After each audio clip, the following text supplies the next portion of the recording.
Halo semuanya, Assalamualaikum. Bagaimana nih kabarnya? Semoga kita sehat selalu, baik secara fisik maupun secara mental.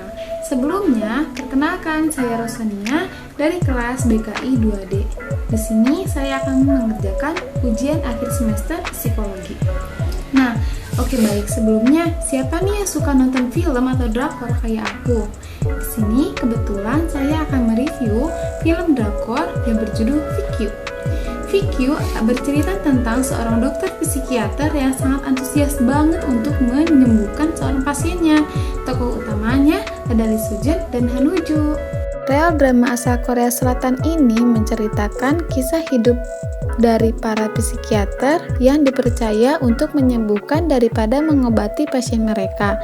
Di dalam drama ini menjelaskan tentang berbagai macam gangguan psikologis seperti gangguan kecemasan, gangguan panik, skizofrenia, dan lain-lain. Di dalam serialnya juga menunjukkan bagaimana orang memungkinkan memiliki masalah kesehatan mental dan bagaimana mereka menerima bantuan dari para profesional. Han Woo Joo adalah peran utama perempuan yang memiliki gangguan kepribadian ambang atau borderline personality disorder dan kegagalan mengendalikan emosi intermittent explosive disorder. Ia selalu minta diperhatikan. Dia akan melakukan apapun agar orang-orang itu memperhatikan kepadanya. Penyebabnya adalah trauma karena waktu kecil. Ia ditinggalkan oleh ibu kandungnya di panti asuhan pada umur 6 tahun dan pada umur 6 tahun juga ia diasuh oleh ibu angkatnya sampai umur 12 tahun dan pada umur 12 tahun ia dikembalikan kembali ke panti asuhan oleh ibu angkatnya. Sampai dewasa, ia selalu takut orang-orang akan meninggalkannya. Han Woo Joo, dia selalu merasa sudah biasa ditinggalkan, merasa dibuang begitu saja, merasa tidak bisa akrab dengan orang lain. Setelah ia pikir, orang-orang yang pernah dekat dengannya semua meninggalkannya, seperti membuang sampah. Mereka membuangnya begitu saja. Padahal ia sangat baik pada mereka. Semakin ia mengingatnya, semakin ia merasa marah. Dan yang paling ia benci adalah ia tetap tidak bisa membenci mereka. Dan ia merasa sangat menyebalkan. Seperti yang sudah dikatakan tadi bahwa Han Woo Joo itu mempunyai gangguan kepribadian ambang atau borderline personality disorder.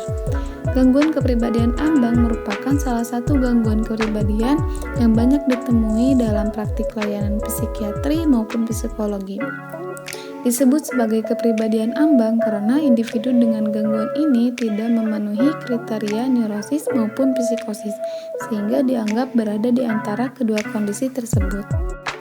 Karakteristik yang dimiliki individu dengan gangguan kepribadian ambang pertama adalah disregulasi emosi dan ketidakstabilan emosi yang ditandai dengan merasakan seperti kemarahan, kesedihan, kecemasan, atau ketakutan yang sangat intens, sekaligus mudah berubah-ubah. Karakteristik yang kedua adalah mengalami kesulitan dalam hubungan interpersonal, yaitu seringkali mengalami konflik, dapat menjadi sangat tergantung pada seseorang ketika mengalami stres yang dapat memicu ketakutan akan penolakan atau pengabaian. Impulsivitas dan disregulasi emosi yang dimiliki seringkali dapat menimbulkan kerentanan untuk melakukan tindakan-tindakan yang melanggar aturan-aturan sosial, sehingga ada kemungkinan untuk terlibat dengan sistem hukum. Dari kasus tadi, si Han Woo Joo ini dia kan sering marah yang sangat intens yang tidak dapat ia kontrol. Dengan kemarahannya itu ia sering melanggar aturan-aturan sosial gitu. Pengalaman hidup merupakan salah satu faktor yang berkait dengan perkembangan dari gangguan kepribadian ambang. Pengalaman traumatis masa kecil adalah faktor risiko yang paling signifikan pengaruhnya terhadap perkembangan gangguan ini. Beberapa bentuk pengalaman traumatis mencakup tekanan fisik, verbal, seksual, pengabaian, dan perpisahan atau kehilangan figur orang tua di masa kehidupan awal. Berarti sudah jelas ya penyebab terjadinya trauma si Han Woo Joo ini karena waktu kecil ia ditinggalkan oleh ibu kandungnya di panti asuhan. Sekian dari saya.